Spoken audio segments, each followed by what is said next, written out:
Welcome, brothers and sisters. How are you today? Okay.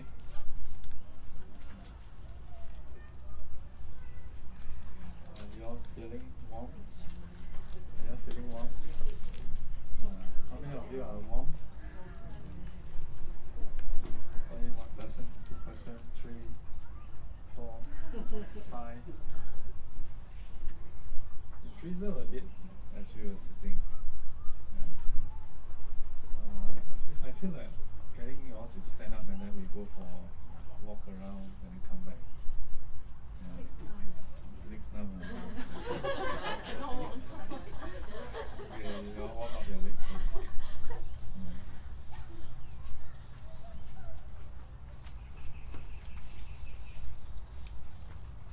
Just now I was thinking,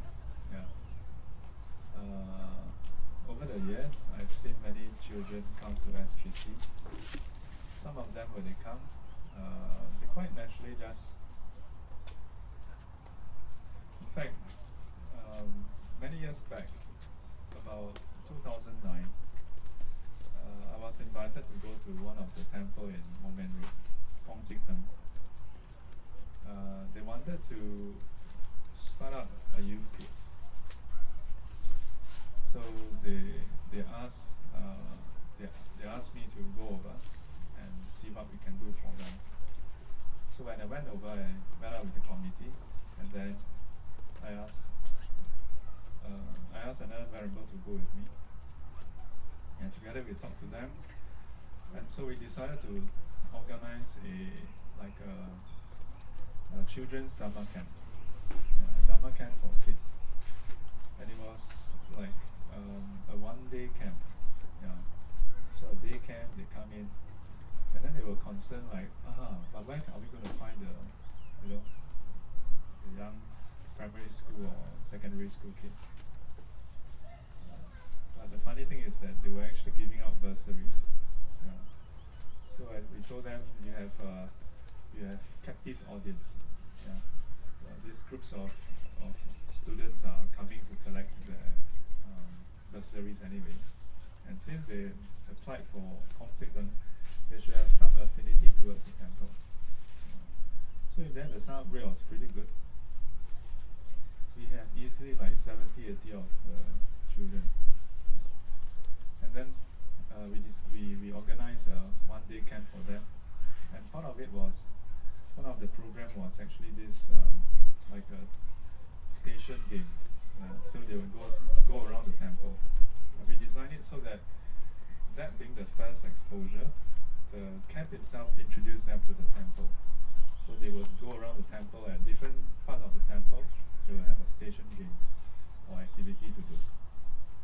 And one of them was to meditate. And mind you, these are kids who just come once a year to collect bursary. So we don't know what to expect. And the adult volunteers, they were a bit concerned, like, because they felt that they themselves can't even meditate. How can we expect the kids to meditate? So surprisingly, when the kids came to the station, we told them we're going to play a game, and all you have to do is just sit there and close your eyes and then follow our instructions. It turned out that the kids meditated better than the adults. I don't know whether they were just natural, strong inborn affinity, but they were all sitting there, and if you didn't know, you would have thought that they had been attending Dharma class for years, But that was, for the most part, the first exposure to meditation.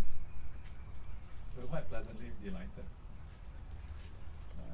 Fast forward, there was this Venerable Fashin. She was doing her PhD, and part of her thesis was a study on the impact of meditation on children. So I did the link up, got her to go to Maha Buddhist School, and I did a 6 months to 9 months program with selected students. And then at the end of the 6 to 9 months, I think about 9 months, then she did collected all the data, published her thesis, and from what I heard from her, she even got commendation from the university, you know. But within the Buddhist circle,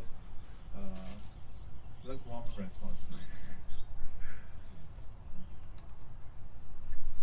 Then fast forward further to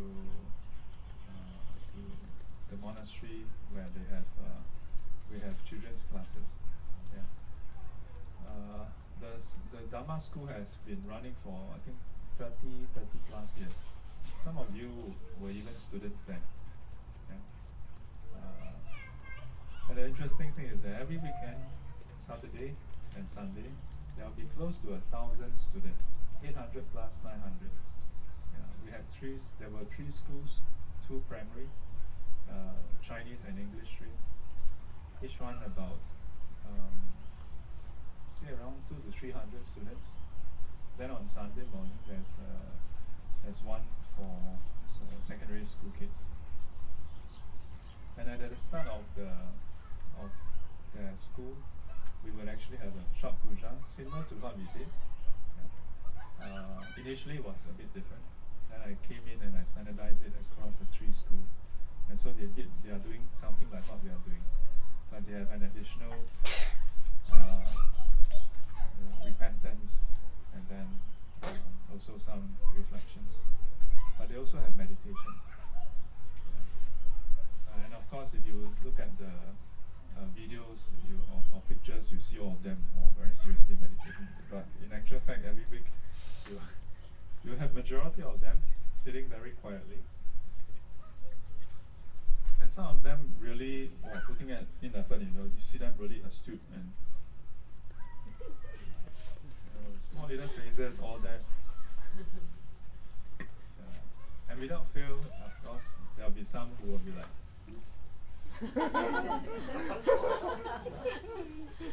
and then some of them will basically be now there.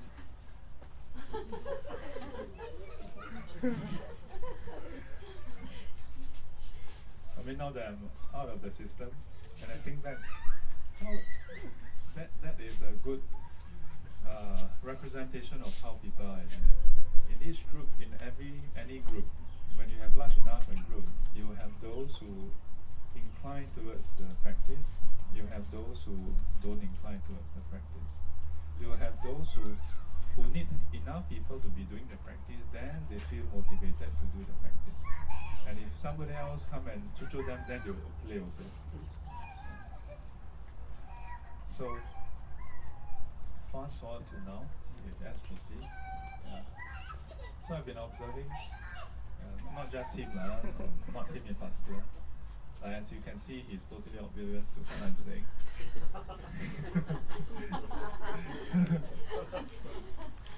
Let me show you his face.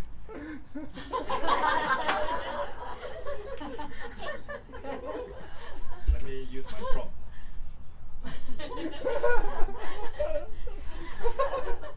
Now it's like.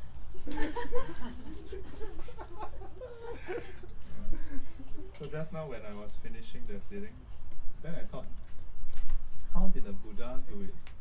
I mean, maybe we got everything wrong,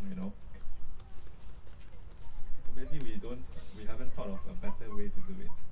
Yeah, I've met many Buddhist groups, and they introduce some programs from the West.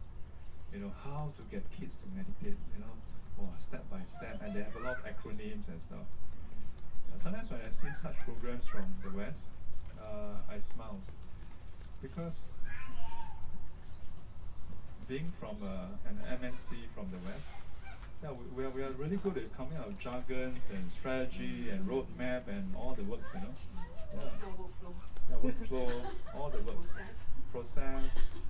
We must first do a baseline study, and then after that we try to find out do a gap analysis and stuff like that. Yeah. So for the longest time when I hear groups introducing this, I always wonder, seriously, meditation came from the East, from us. So how can we not know how to do it? But I've been thinking also, How about the Buddha? How did the Buddha do it?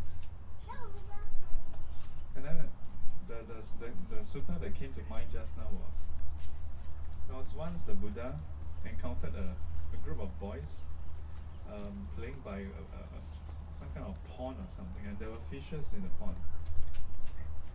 And the boys were like prodding the fish, throwing stones at it, using stick to poke at it. So the Buddha went to them, didn't go in and immediately just start scolding them. They just say, hey, what are you doing? But just go there and actually ask them what are they doing, but not like scolding them or anything. But just say, what are you doing? So they just replied to the Buddha that, oh, they are doing that. Then the Buddha just asked them a very simple question. How would you feel if someone do that to you? So that's a very direct teaching on empathy. Teaching on empathy. And through that, the boys learned that they are actually hurting a fish, the fishes. And so because of that, then they stopped. But you don't see the Buddha directly telling them, never meditate, right? So I've been thinking, there are so many different practices the Buddha taught. That he tailored different teachings to different people. For his own son, Venerable Rahula, when he was a child, he had this bad habit of telling lies. You'd be surprised, huh? You may think like, Buddha's own son, and once he has ordained, he's immediately Arahant. No, not immediately. Yeah, he was like most kids. He will say anything to get your way. So he told lies. And then the Buddha didn't just let things slide also. The Buddha questioned him. Questioned him. And from these suttas, you can see that the Buddha's approach was to treat the child and expect the child to respond in a rational way, in a reasonable manner. Yeah. But he didn't just go in and say, oh, you must go and meditate, you must do this, do that. But step by step. So someone suggested to me about having a kids corner for SGC when they are over in the Buddhist Union. And I thought, yeah, that's a good idea. Maybe some coloring books, and maybe a small TV or computer or something to let them watch life story of the Buddha or some related Buddhist videos. Yeah. But who knows, before you know it, right, the rest of the adults all also go over there and start going there. Then only 3只小猫.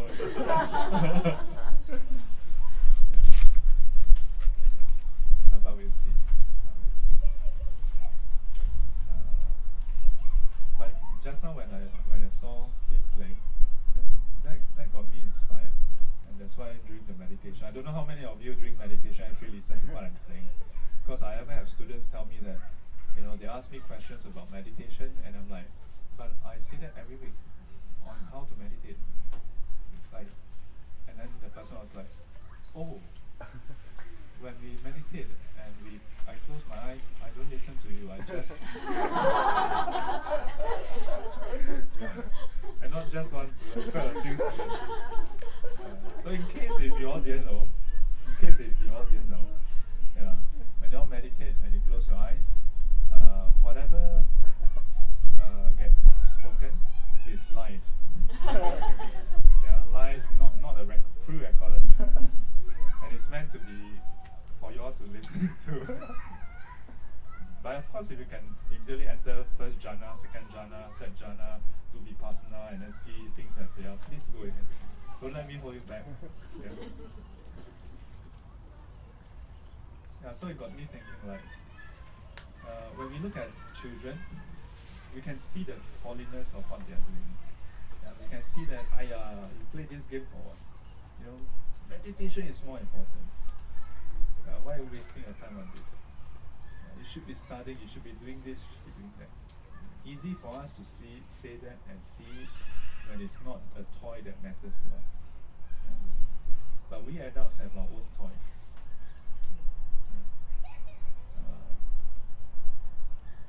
that is to us more important, and to us toys that matters. So each of us have our own little toy.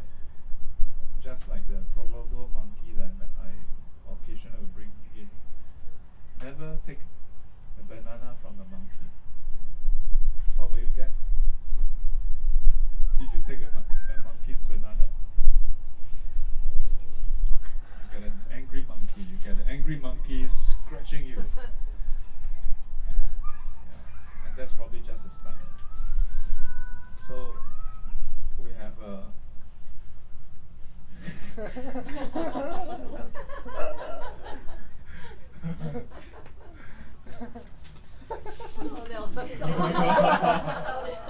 drink water. Yeah. After all, need some water also.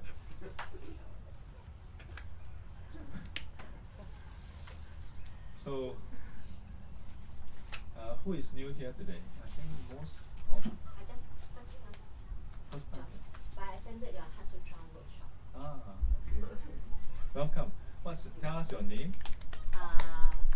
Margaret Lim Hui Jian. Hui Jian. And you got to know about the SGC. You are inside the chat group, I presume. Yes, I'm inside the chat group. I joined the chat group. Okay. Yes. And Because I told Sister Billing that today I don't have lesson in the other monastery, so I joined in. Good. Welcome.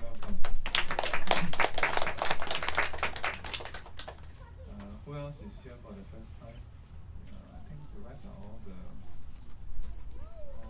season parking holder. Yeah. So today we're supposed to have a topic on dana, giving of food. Occasionally I will touch on it, and I used to touch on it back when we had regular food gathering, lunch gathering. Yeah. So today's session was called a lunch, a dana picnic, a lunch picnic. What do you call it? Picnic dana to Shifu. Picnic dana. Yeah, picnic dana. Picnic, you all understand. Yeah, I don't have to explain that. So what is dana? Yeah. I shared a bit earlier. Yeah. Who was present for the dana just now? So what is dana? Giving. Very good. Dana means to give. Yeah. So related to the word dana is the word raga. Yeah. But Pali and Sanskrit, sometimes a slight change in the tone can mean very different things. So raga itself means generosity. So with generosity, then give.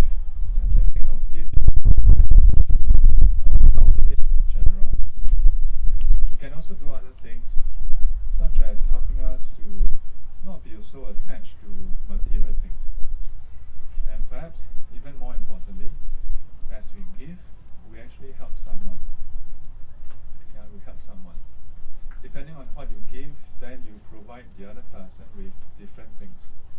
So in the case of food, today we have food offering. So with giving out food, there are 5 things that we give as a result. The 5, we give life. We give life. We give strength, we give beauty, we give happiness, we give intelligence. Yeah, these are the 5 things that we give. When we give someone food, or we buy food and we share with our friends or colleagues or family, we rarely think about this, isn't it? We rarely think, as I give food, we are actually giving someone life.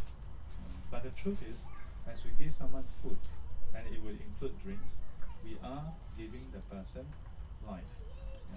Because food is a sustenance for our physical body. If we go without food, then what will happen? What will happen if we go without food? Of course, some of you are thinking, then I slim down. Yeah. But first and foremost, before you slim down, the problem is you go hungry. That's why it's so hard to slim down, you know. You experience the pain before the pleasure. You experience the pain of hunger before you experience any pleasure from slimming down.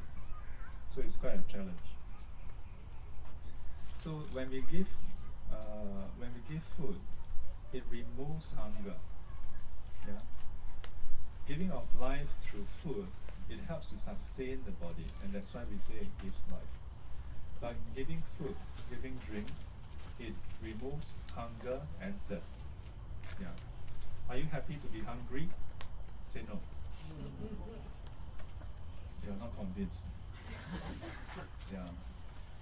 Especially after a very sumptuous meal, you are not convinced about that. When you're hungry before the meal, when I ask you the question, I think you'll be quite convinced. You know, they have this joke about going to a restaurant. Before you have your meal, as you're ordering, they say that people are very happy to order. Can't wait for the food to come. Then after the food comes, you can't wait to eat. After you have finished and you're full, you get a bill. Wow, why is it so expensive? But before that, the bill, the price is there. When you're hungry, no problem, don't have to look at the price. So, when we give food and drinks, it removes two kinds of physical discomfort and pain. What's the problem? Why don't you all move forward? Move forward.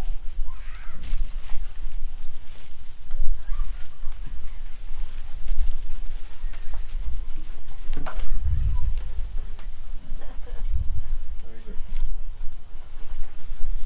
Everybody shouted.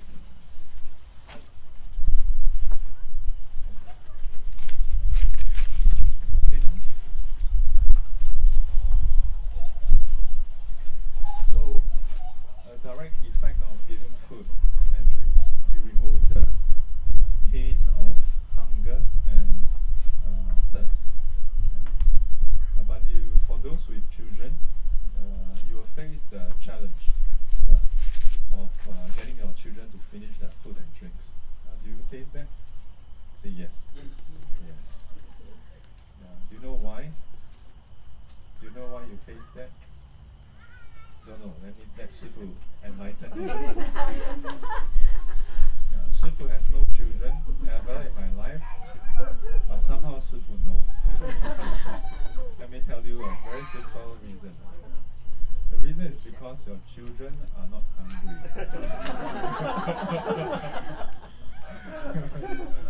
At least not hungry enough. I have a feeling that children these days, they only know the word hunger, but they don't understand what is hunger. I experienced firsthand when I was talking to this mother and child. I was counseling them. So at some point, the mother complained about the son not finishing the food on time. So then I mentioned this, that, well, maybe your son is not hungry, you know. And then the son asked us a question, Shifu, what is hunger? He wasn't trying to be funny. He was honestly what's that word again? He probably heard of this word before, but he never experienced it before. So if you want your child to be able to finish their food on time, very simple. Let them go hungry.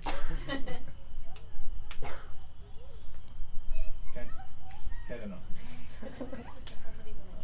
Oh, come. My son. Oh, your son. Oh, come. Round of applause.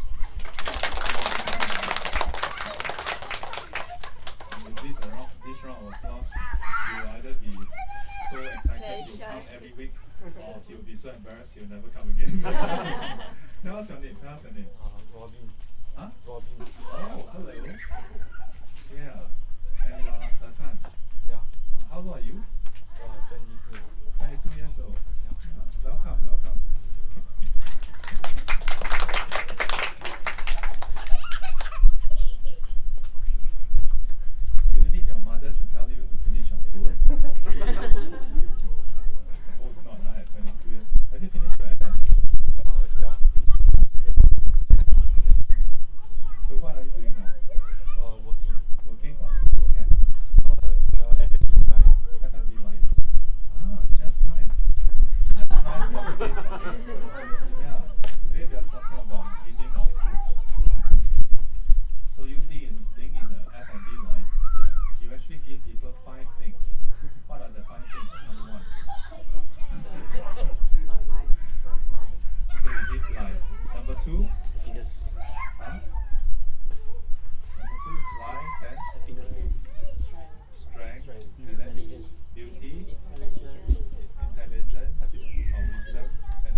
many times when you go to let's say a restaurant or something, have you ever thought about it?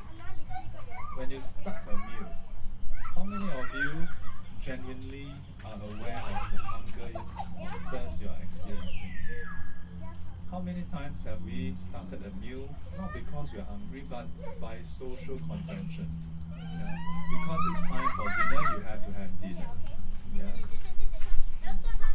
So no wonder why children they drag their feet or their mouth to finish their meal. No wonder why teenagers always like, do I really have to go home? You know, they rather stay at home and play their games.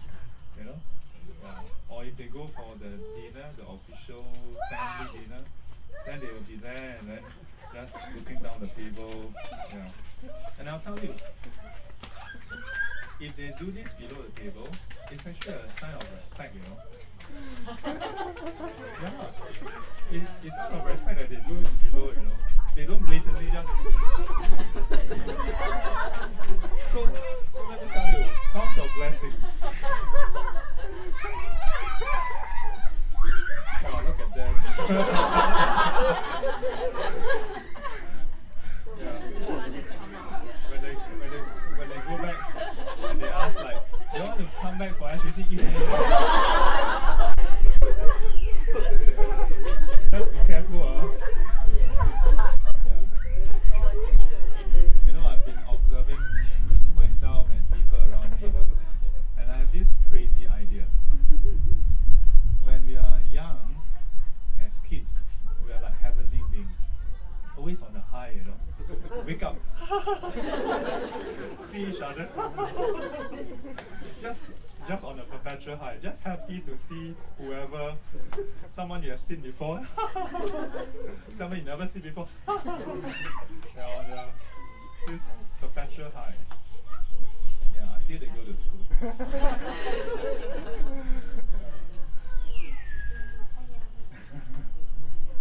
So,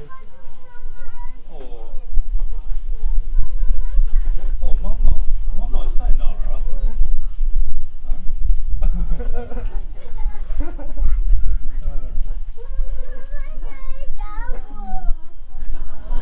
哦，哥哥打我。你小时候是带弟弟带妈妈，就是带你So weekends we would go to East Coast Park to cycle.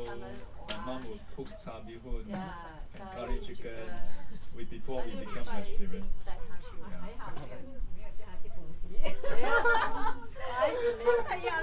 Yeah. I only had tuition once in my whole life. P4 for 6 months under Sister Anguttara. But still it's tuition now. She's a Catholic nun. Stays, I think, above us? Below her. In the same block. She taught in Geylang Methodist. Not sure whether she's still teaching. She must be quite old now. So me and my sister went there for about 6 months. And then one day I told my mom, we don't need tuition anymore. Then we can handle. That was the only time we had tuition. So, but unfortunately, for many young couples, you all don't stay alone. There are too many people ready to feed them with food. Yeah. So much so that nowadays when you give kids, you give them chocolate, they take a look, and then they, thank you very much, no thanks. Yeah. When you look at it, you give them rocher. Last time when we have rocher, wow. Wow. You peel it open, unwrap it, and then you can't bear to just bite through, you know. You just nibble on the surface. Yeah.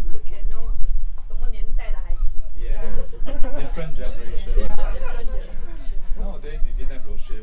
What is this, man? Rocher. You're gonna buy my heart with rocher. Come on. You gotta give me Royce. Yeah. Rocher. Like, who do you think I am? Yeah. You don't know what is rocher? Ferrero Rocher. You know Ferrero Rocher. Of course, before there was Rocher, there was Kit Kat. Before Kit Kat, there was the big. Oh, Van Houten is different class. Van Houten was when my cousin who worked as air steward once in a while come over and then buy that for us. Or my uncle Kuku, he will occasionally bring that. Yeah, and then we will break and then have a small sweet. Yeah. But even earlier, it was the pendant chocolate. You know, the gold coin chocolate. Which for kids today said, what is this? Are you crazy? Are you trying to poison me? And of course kids today, you know, some of them speak like really good English. Are you trying to poison me? But generally, if the person is hungry, the person will appreciate that food. So this is the dilemma of society. We certain generations go through hardship. They go through hunger, not like starvation, but they have experienced hunger before. They have experienced difficulties before. So they try to make sure that the younger generation don't go through that. Make sure that they are totally unexposed to all this. Yeah? Like, why let your child go through hunger? But the strange thing about human beings is when they have not experienced hunger, then they cannot appreciate the food they have. Not everybody can appreciate food like the way the Buddha is. It is said that the Buddha, whatever food comes to his mouth, to his tongue, it becomes like ambrosia. Yeah. Some say that it literally transforms. Yeah. So if you give him plain rice, once it reaches his mouth, some say take it literally that it becomes like the nectar of the heavenly beings. Yeah. That it will taste so good. I have a slightly different theory to this. And it is that for the Buddha, he is filled with gratitude and appreciation for whatever is given to him. So when he received the food, he received it with so much love and gratitude that when whatever food is presented, he appreciates it as it is, in its totality. And so you don't say, yeah, this one not nice, that one. So when we receive food, do we receive like the Buddha, or do we receive it like Asura? This one is not good enough. But if we give food, we should also give nicely. So the 5 things again. First, we give life. Then we give strength. As the person eats, then they gain strength.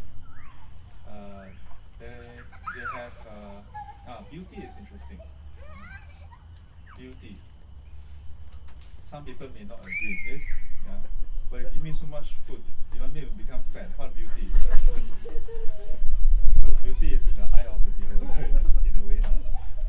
So this is with reference to, if you don't have food, you will become gaunt. You have become thin and worn, and without sufficient nutriment, your complexion will start to be dull. Yeah? But of course, it depends on the kind of food that you eat. If you're always having fried foods, yeah, you keep giving people fried food, what will happen to that person? Maybe pimples. So you're not giving beauty. So you should give the proper food, food that the person needs.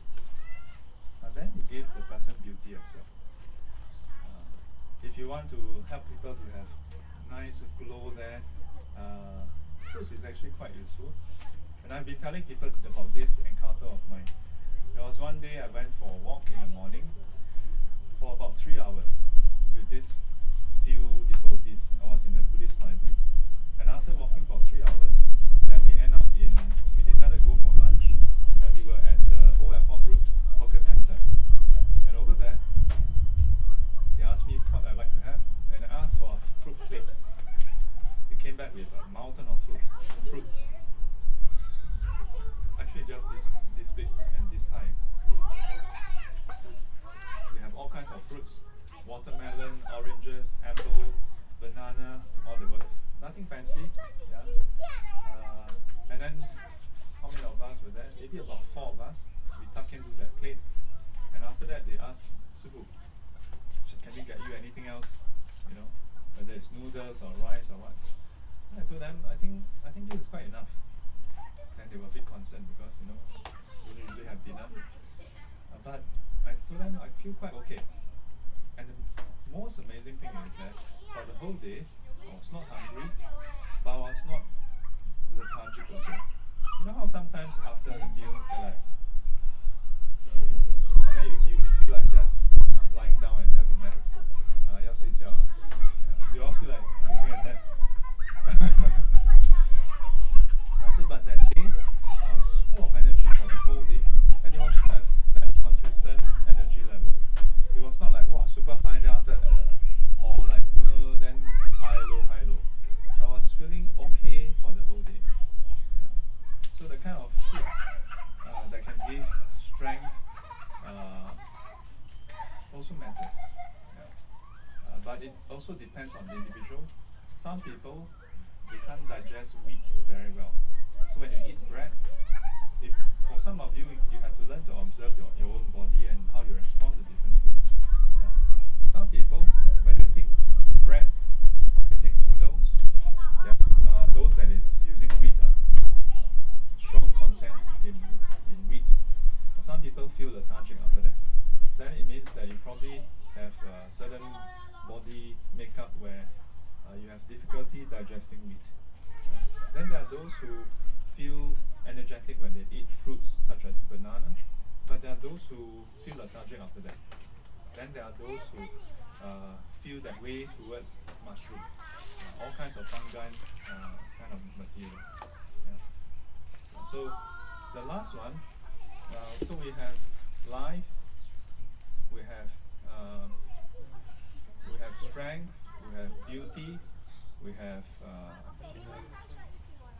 intelligence is actually the last one. What is the fourth one? Happiness, yes, happiness. Happiness I mentioned earlier. Yeah. Directly from removing of hunger and thirst. Yeah. And the fifth one is intelligence. How does giving food give rise to that? I guess it has more to do with the fact that by helping the person stay alive, the person can actually cultivate wisdom. Yeah. So the Buddha says that because when a person gives food, the person gives these 5 things. As a result, you get these 5 things through the giving of food. Through the giving of food. I've been sharing with many young children to do a very simple exercise every day. Pour a glass of water for their parents. Let's do this simple exercise. How many of you are staying with your parents? If you are, try to do this exercise. Yeah. It's a very simple thing. Just a glass of water. But you'll be surprised. When we are young, like them, our parents prepare our meal. Yeah? And I think for many people, up to the point where you are teenagers, the parents are still preparing the food. Up to when we finish our studies and we are working, maybe our parents are still preparing the food. Yeah? How many of you cook for your parents on a regular basis?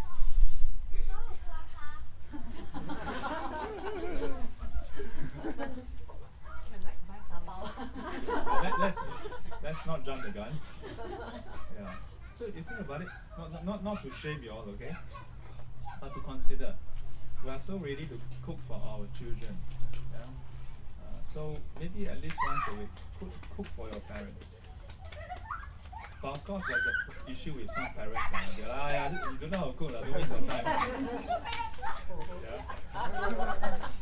So if you are parents now, yeah, and your children are still too young to cook, if they ever bother to cook for you or prepare something for you, be gracious in receiving it. Yeah. Don't unconsciously unconsciously just say, "Ayah, I don't know how to do." You know, there were some devotees who visited me before, and then when the younger children, some of them wanted some drinks, I would get them to make their own drinks. Yeah. It's a form of teaching them to be independent. Just asking them, getting them to learn how to make their own drinks. Of course, if they are too young, then you need to have more coaching. But as they grow up, then teach them how to handle the flask themselves or the airport, and then get them to make a drink for their younger siblings. Yeah? And at some point, Shifu come in and say, make a drink for your parents. If you ask your child to make a drink for yourself, the feeling is a bit different. But you can indirectly do that by making food or drinks for your parents. If we don't do it for our parents, our children don't have that as an example. Yeah. And it's not so much for ourselves. It's not so much about, so that in future they will make for us, but really to teach them about caring for others. If in the family, they don't even know how to care for their family, who can they care for? And if a person in the whole day, in the whole week, in the whole month, in the whole year, in their whole life, rarely have this heart, this mindset arise to care for others, then the heart becomes like what? It's like, sometimes a few years ago there was a period of like a semi-drought in Singapore, and then as you drive past the streets, you see all the trees that all become like pale, a dull shade of green or yellow. Our heart becomes like that. If we spend all the time just busy doing things, but never quite care for someone, starting with our family, that happens. When we say cultivation and dharma, it's important for us to occasionally go for retreats, attend SGC, but that must translate to something.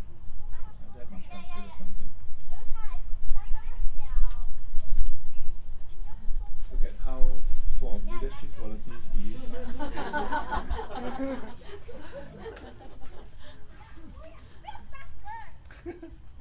See?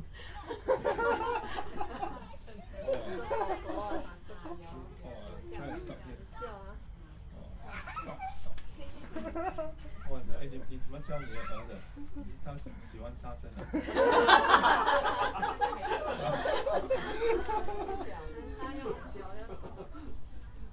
要教知道吗？不能说他还小没关系。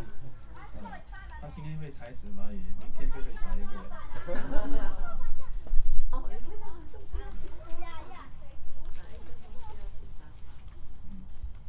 Edison, well done.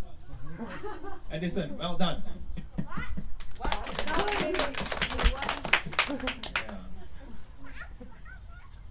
Yeah. 打死他！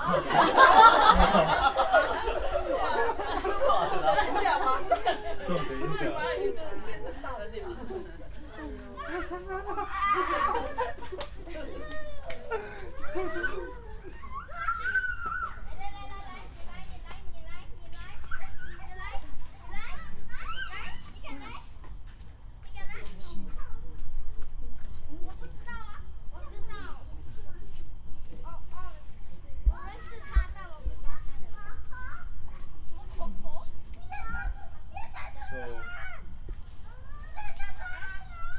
First one is life, second is beauty, third is happiness, fourth is strength, fifth is wisdom or discernment. I guess the fifth one is kind of like the ability to think clearly. Yeah. So if you are hungry man is an angry man. Where when you are too overwhelmed by hunger, you can't think clearly. So when you give people food, then they can think clearly. But it also means you must give moderately. You give too much food, the person cannot think.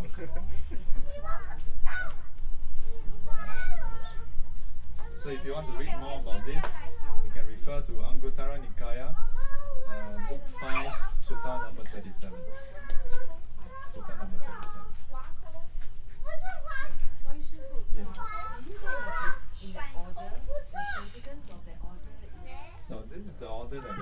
listed. Yeah. There are many teachings that has a list, and the list often occur in that same order. In some cases, the Buddha do highlight the importance of the sequence. Yeah? And the reason is because sometimes the sequence is in order of importance, sometimes is in order of the grossness of the different factors. Sometimes it's because one is the cause for or condition for the next. So it is a cascading sequence. But in some cases, the Buddha do not explain the sequence itself, why it's in that particular order, nor did anybody ask. Some, as a result, some commentators, some masters subsequently comment on it and suggest certain reasons. But those are the teachings given by later masters. So it's Sutta 37. 37. Yes. Book 5, Sutta 37.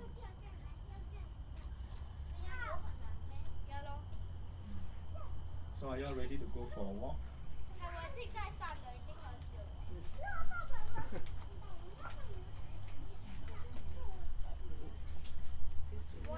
Do you have anything to share? Any questions?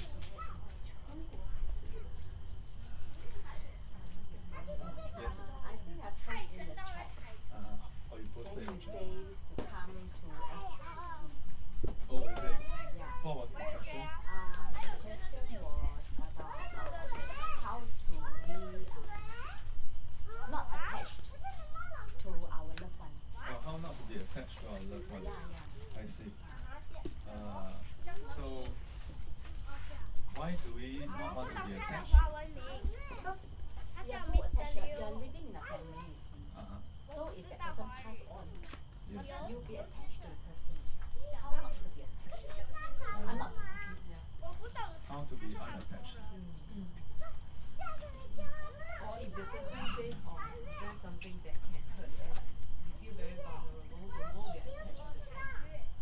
So how do we cultivate that? You know, it's a good thing you're not so attached at all. You're able to manage the attachment. So, the easy answer that many people give is let go. That's the seemingly easy answer. But the only time I mention it in class is to tell people that not to let go. The reason why I don't tell people to let go is because if it's so easy, then surely you have read about it, and surely you would have let go already. So it doesn't just work like that. Rather, instead of trying to let go,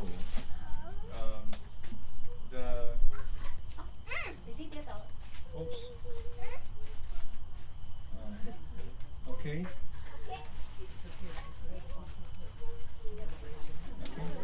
Okay lah. Don't look too much. The more you look, then at first come up, then you look, then you ask, are you okay? 小孩子是这样子。If you want your child, right, not to cry, every time they fall down, smack them.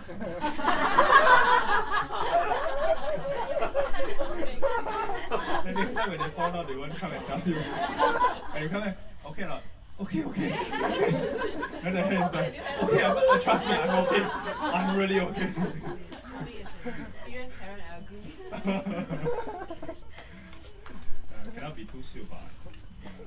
But the trouble is it's easy for Shifu to say this because I don't stay with any of your children.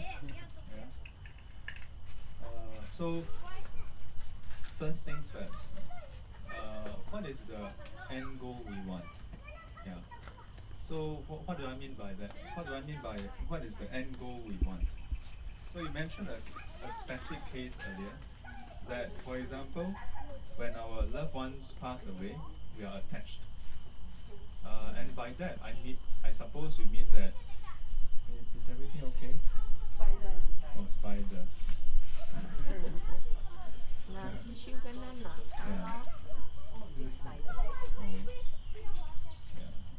come for Dhamma talk.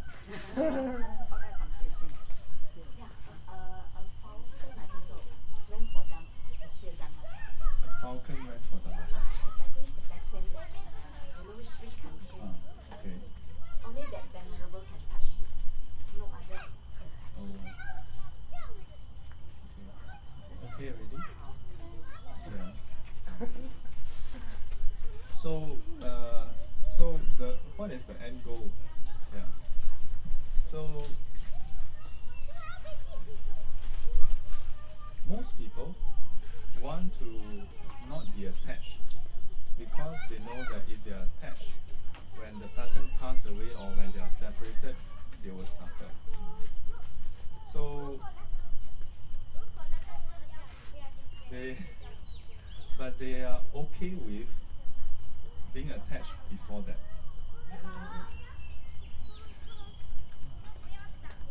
Let me explain myself. So most people do not want to suffer the consequences at the end. The consequences of separation. When we are attached to someone and we are separated, we suffer. We don't want that suffering. But everything before that, we want. That's the problem. But if you want everything that comes before that in exactly the same way, you must face the consequences of suffering. It comes as a package. The thing is that when the person that you love passes away, yes, you feel the pain. Yes. But you don't want the disease to feel the fact that they will not let go, they will not, the You person don't will want who? either the disease, you want the disease to go, will not cling. Oh, they will go on. But when the loved When they ones die, are they will around, die. when the loved ones are around crying and whatnot, will they go? They will still go. But they will not go to, they'll still, maybe rebirth in another form attached to the loved one. Maybe they will be reborn as a ghost because of the strong attachment. But they will still go. They will go and be reborn as a ghost. So you don't have to worry about them not going. They will definitely go. Definitely go, that's the thing. But we want them to cling on. Oh. Because they see the loved ones You don't want them to crying. worry. So wait, so is your concern for the person who died or for yourself? So nothing to do with you. We will still sad, just that. But How to you're lessen okay the with pain, lessen the whose pain? Your pain or the person's pain? lessen the living pain. So it's nothing to do with the dead lah. Not let the disease feel pain. The disease cannot feel your pain. Cannot. They can't feel your pain one lah. I stab you, you won't feel your pain one. The consciousness will be around to what? To read your mind and To read-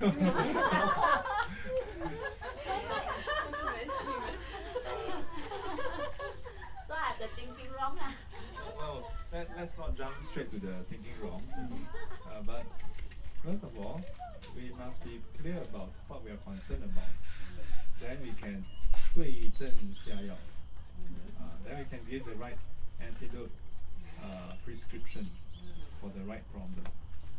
So are we trying to resolve the pain of separation on our end, or the pain of separation on the departed's end? What did I say? Go.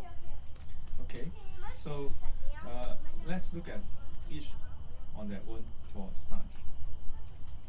I mean, not to make a joke out of it, although I did, but when the departed, when it's time to go, they will go. The question is where they will go. It is said that the first two causes, or the first cause rather, heavy karma, whether it's heavy positive or heavy negative, wholesome or unwholesome, that is the first category, and it will precede everything else. If you have strong heavy karma that is positive, then you are due for rebirth in the heavenly realms. And when that ripens, it supersedes all most of the other things, and rebirth will be spontaneous. Boom.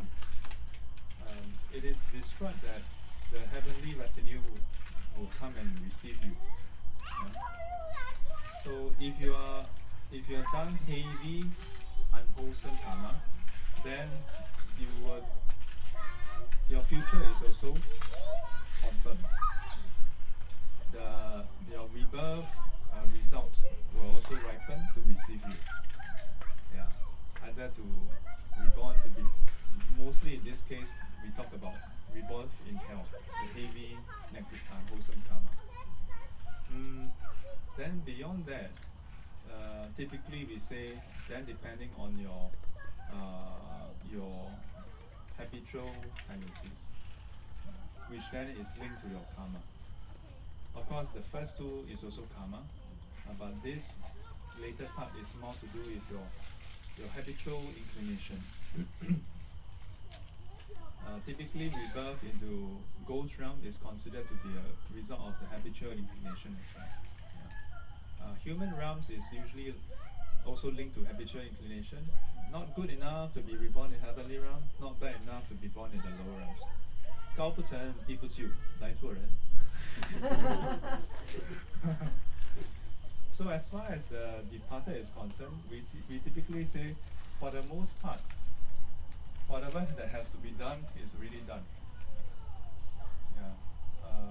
Why do we then say that we should not cry in a deathbed, we should not go and touch the body and so on? Kind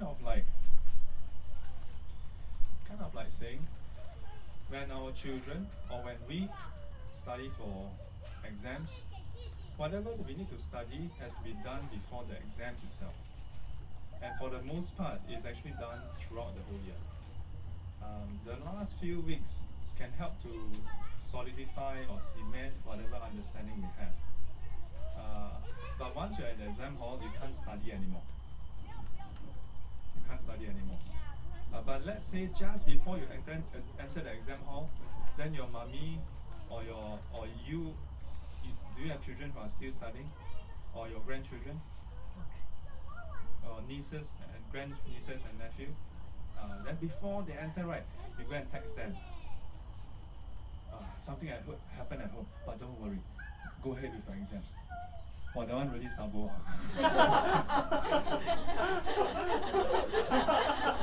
Bring the whole paper, it's like, what happened? Yeah.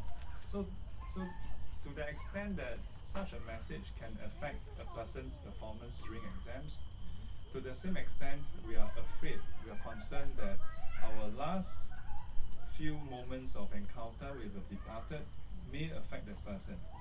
If the person has heavy karma waiting for him, then after death, quite spontaneously reborn. You can cry your hearts out, go and bash your head against the wall. The person is really born in heavenly realm or born in hell realms. Yeah. So the concern is always, hey, sekali your auntie or your father and mother not good enough to go up or go down. Then how? So Chinese ma, kiasu ma. So play it safe. Yeah, play it safe. Of course, the better deal is to prepare people beforehand. Unfortunately, especially for Chinese culture, we are not exactly in the habit of talking about death. But I realize that it's not just Chinese culture. I don't think there's any culture in particular that just, you like two friends meet up, hey, long time, since we catch up, want to have coffee? Yeah, sure. And then meet up for coffee. Hey, how's things going? Yeah, pretty good. But I was just thinking how I should die.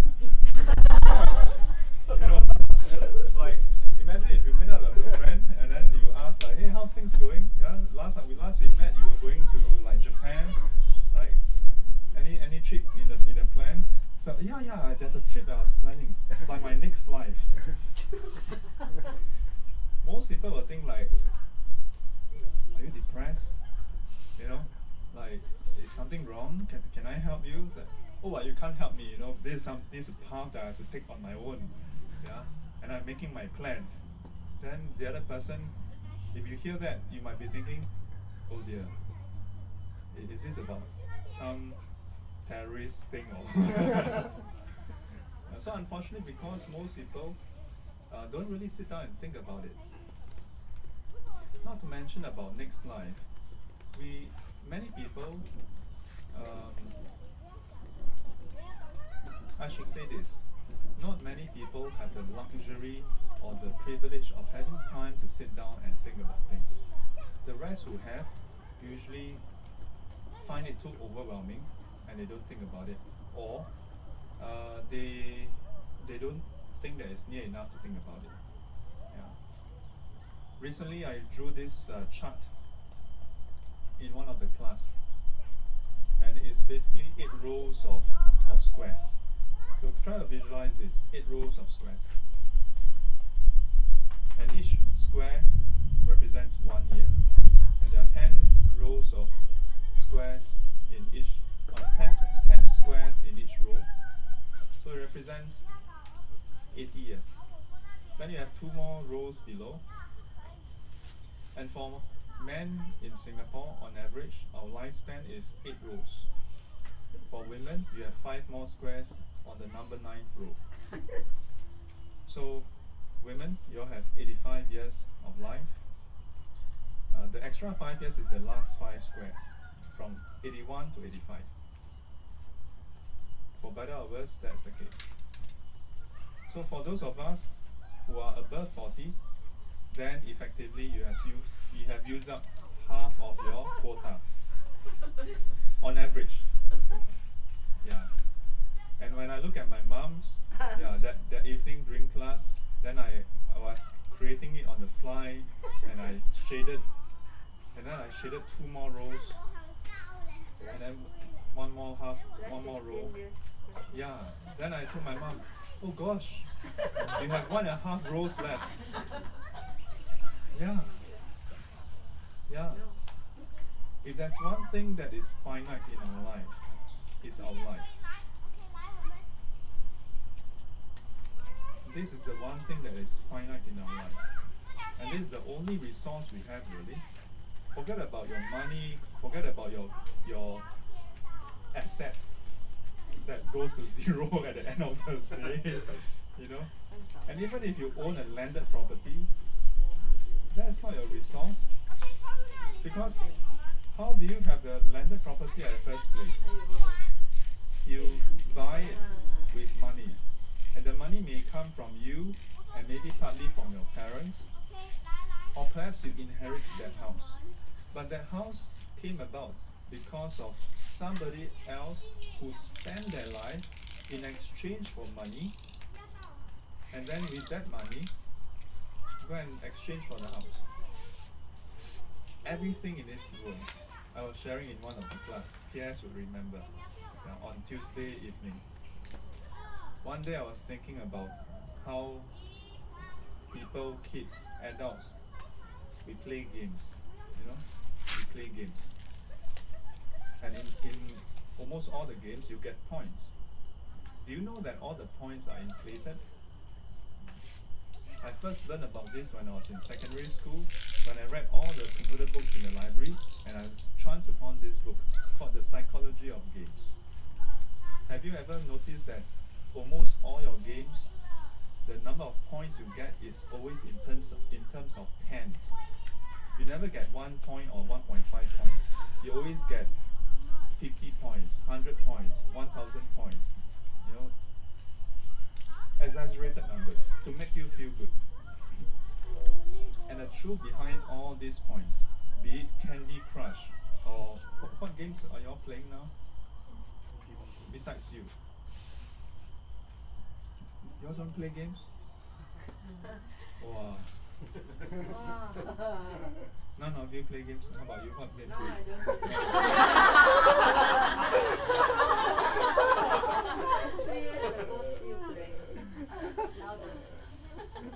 So one day it dawned on me, well, good for you that you're not playing games.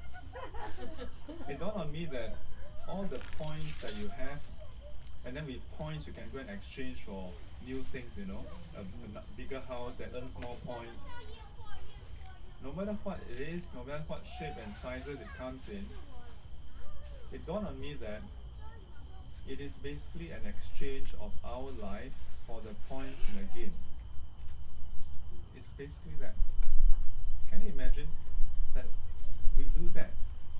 Now, and of course, since you all don't play games, you may be like, so what, I don't play games. But the same applies to all the things in our life, in the game of life, where everything we own is actually an exchange of our life. If it's not bought by yourself, then it's an exchange of somebody else's life.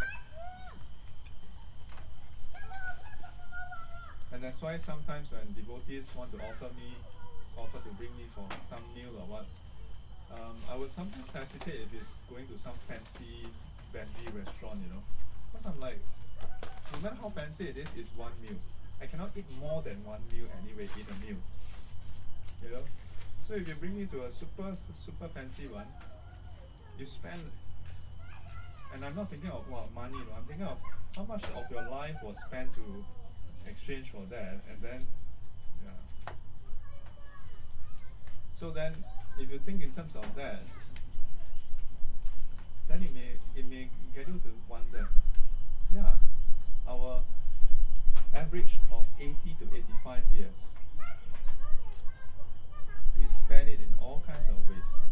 We spend our first 10 to 20 years in exchange for learning things about this world, for knowledge.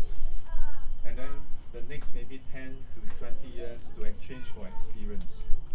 So by the time we are 30 plus, we have enough experience. And then you start to figure things out and you're like, what am I doing with my life? Some of you start a bit younger in your 20s and you start to wonder like, what am I doing with my life? Others start at about 30, some late bloomers, 50. I have some students who come and see, who start learning Buddhism when they are 40 plus, 50. In SPF we have students who just drop in for the classes at the age of 50 plus, or some at retirement age. Yeah.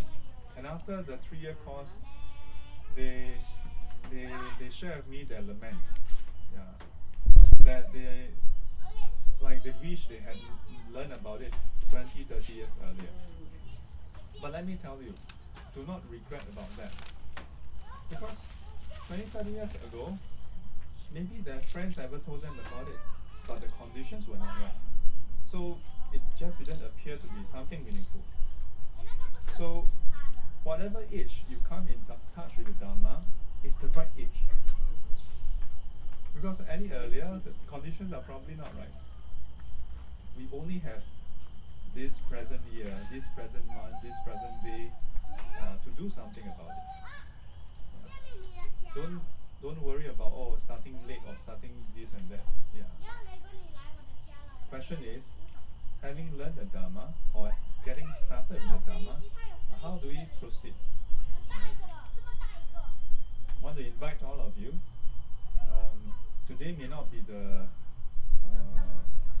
possible for many of you to draw them squares, but I want you to go back and just draw that chart for yourself.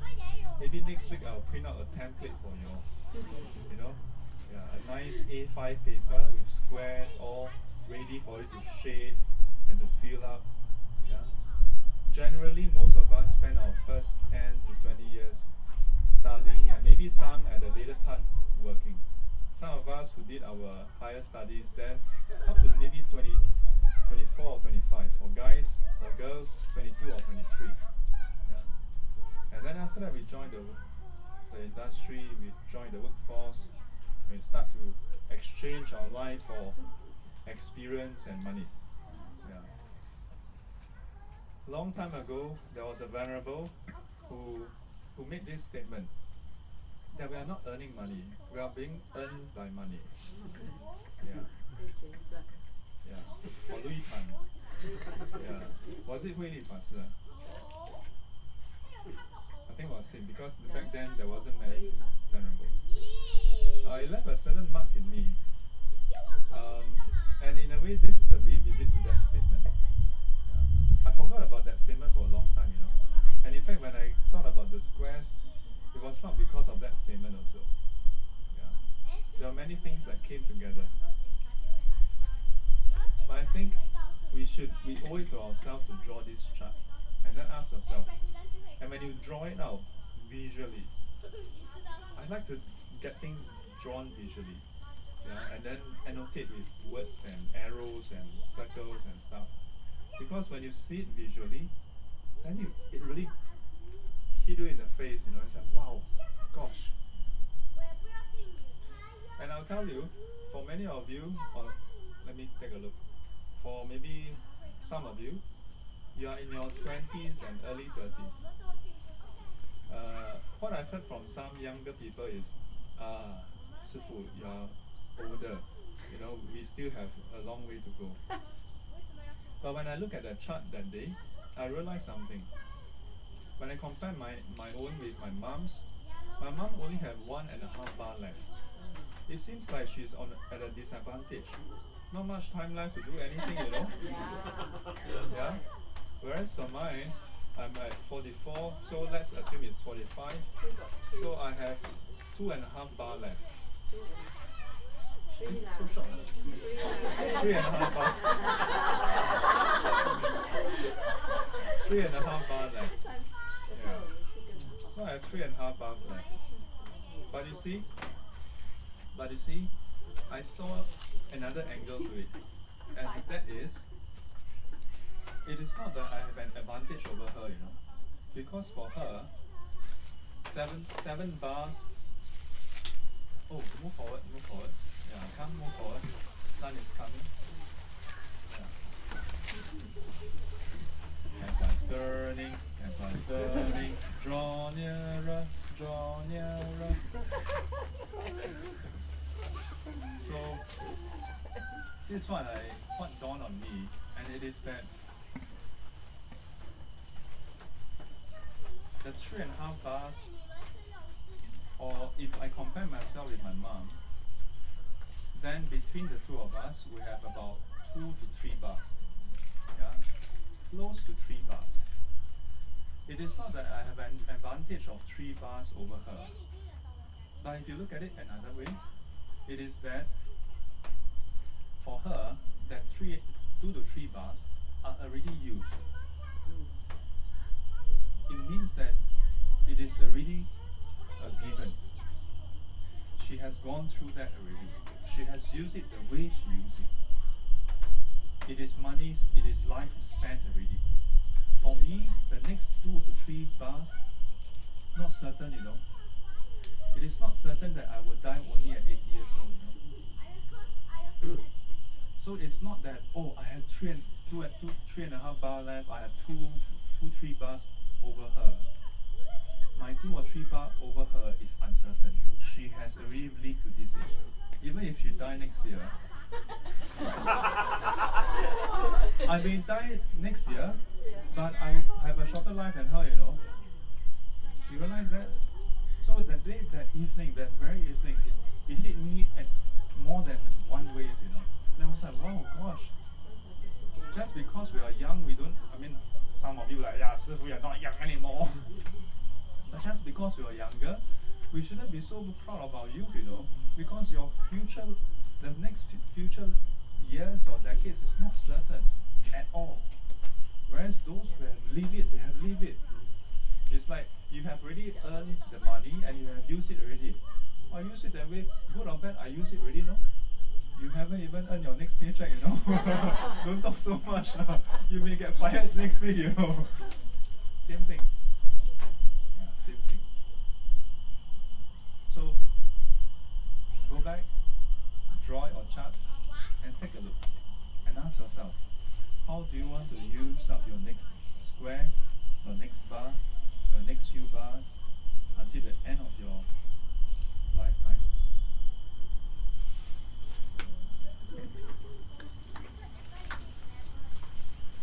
Yuan xiao san zang zhu fan nao, 愿消三障诸烦恼，愿得智慧真明了，愿得智慧真明了，不愿罪障悉消除，不愿罪障悉消除，世世常行菩萨道。世世常行菩萨道。阿弥陀佛。阿弥陀佛。